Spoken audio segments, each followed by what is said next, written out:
Hey guys, it's Lee. Okay, so today is Friday. I am just finished up at the doctor's office, and so I'm going to do a real quick update. I had another follicle check today.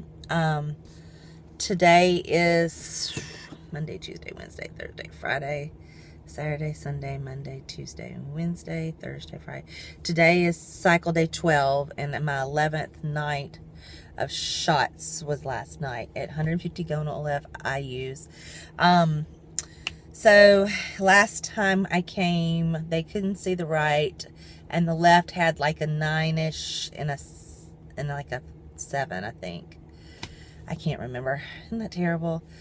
So today she was able to see the right, and there was at least a 10 or an 11. She said it was probably an 11. She said it's very difficult to see my right ovary.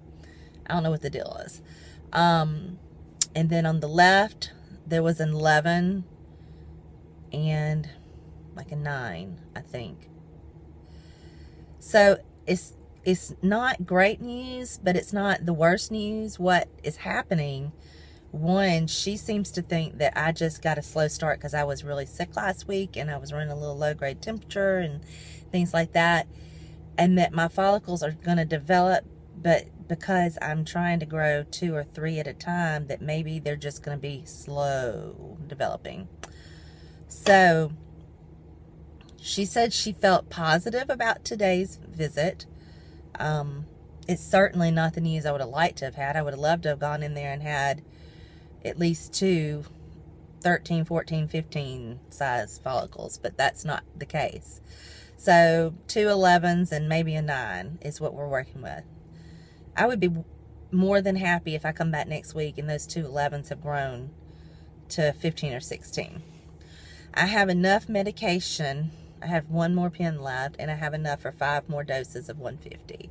So that puts me Friday night, which is tonight, Saturday, Sunday, Monday, Tuesday night is my last dose. And I asked her, I said, should I order another pen or try to get some more medication somewhere? And she said, no, at this point, just to see how things work out. So the plan is to call her Monday and schedule an ultrasound probably for Tuesday.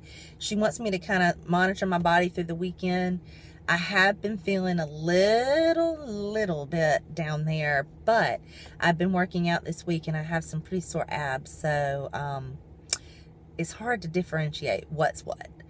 So, but this weekend I'll be resting, except for maybe riding the bike or walking. I want to get some cardio in, but I shouldn't be sore. So hopefully if there's more pain or more obvious signs, then I'll be able to kind of gauge that, and it will depend on how I feel, whether if I call her Monday morning and say I really need to come in today, I've been feeling really stuck, some serious stuff, or if it's not really doing anything, then I can put it off till Tuesday or Wednesday.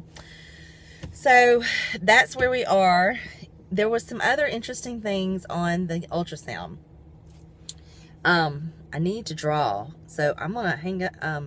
I'm going to stop this and go draw something, and then I'll be right back because I want to show you what they saw. Okay, so just pretend like you're looking at the ultrasound screen with me, okay? And pretend like this is all black instead of white.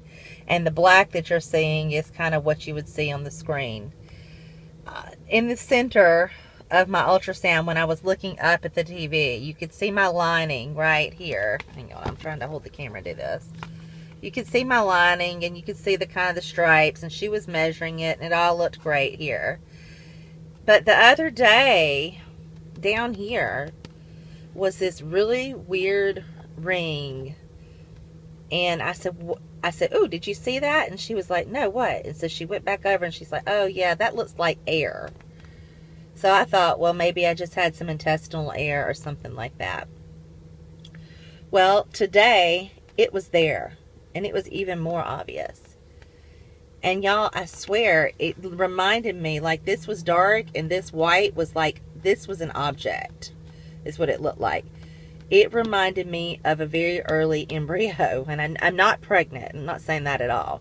But it looked like a sac and something inside it. And it looked very similar to that. She had no clue what that would be. She said I'm taking pictures of this and I'm showing the doctor. So, has anybody had anything like that before on an ultrasound? Have you ever had like a ring, and when she would turn the camera, it would get longer and flatter, and then it would get more round, just depending on the angle of the wand? I had that, and then above my lining over here, I had a black spot. Looks kind of like what a follicle would look like, but it wasn't a follicle.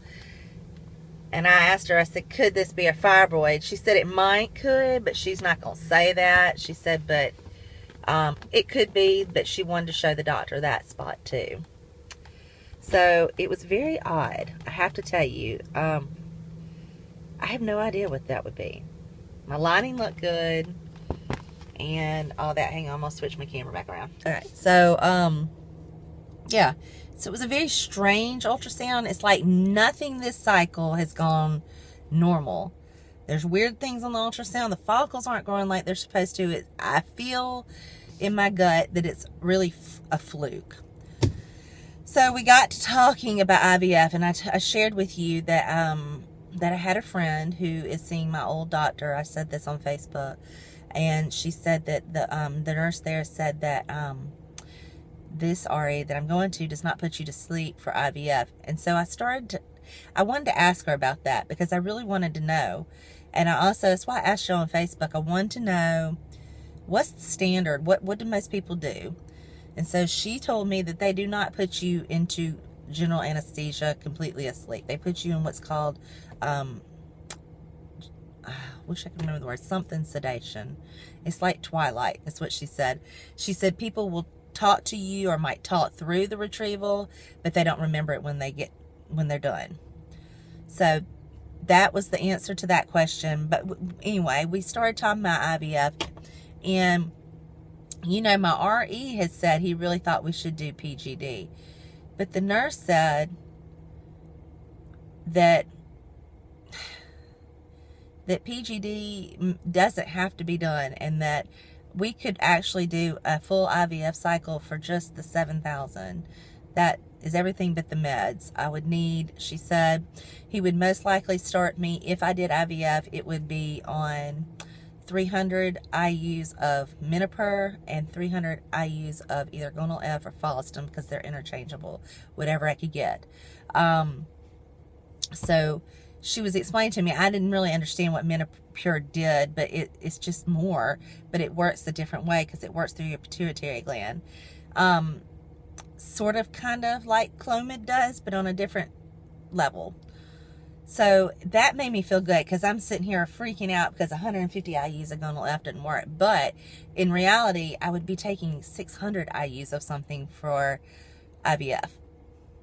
So that makes me feel a little better about that option. Now, so she's saying, you know, if you respond and you only get 2 or 3 good embryos, you're going to want to put them back, and if they don't stick, most likely it's because it's chromosomal. Why would you want $5,000 to spend $5,000 on 2 or 3 embryos? If you had 8 or 10, maybe, because you wouldn't want to, you don't have to freeze if they're not any good and that kind of thing. But she's saying, why not just put them back and see what happens? If it sticks, most likely it's going to be a normal embryo, or and then there's a blood test they can do at 9 weeks that will tell you that. But then there's the whole thing of, well, what if it isn't chromosomally normal and I do put it in and it winds up with Downs or something else? And I mean, you know, I teach special kids, I'm okay with that.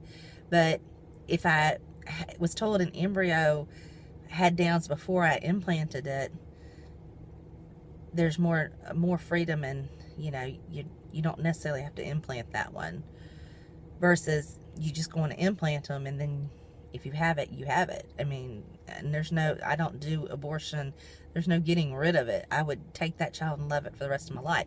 So, you know, I don't know, I go back and forth on the whole PGD thing. I see what she's saying, that PGD is best for someone who produces lots of eggs and really but has recurrent loss, because then you can weed out the ones that aren't normal and use the normal ones. But when you only have 2 or 3, there's not much weeding out you can do. Put them in. If they don't stick, then you know your answer. And you've saved $5,000, which you could use towards a second IVF. So, a lot of thinking to do. I'd love your thoughts on all of that. $7,000 is a whole lot more attainable for us, especially if I could get medications discounted somewhere, than 12 to 15,000 for PGD and all that added. So anyway, that's just kind of where we are right now. We're really kind of just, you know, still waiting on that house to sell, but you know, we might could finance and swing 7, but then the meds, we'd have to find out about the meds. So she did give me some information on EMD Serono, and it's right here, this folder. It's discount information for medications, but she says she felt like since I'm a teacher that I'd probably make too much money for it. Teachers don't make that much, but she seems to think that that's still probably not enough.